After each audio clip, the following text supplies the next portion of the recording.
also passed away while he was a child, so he was brought up by his uncle Abu Talib. He lived a fair and transparent life. As young man, he used to grace the gods, help his uncle in his affairs, and lead a simple life.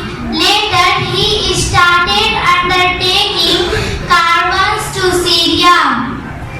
People called him as-Sadiq and al-Amin, truthful and trustworthy. He was known in Mecca as honest, kind and respectful person. At 25, he married a merchant widow Khadija who was 40 years old. Here I conclude.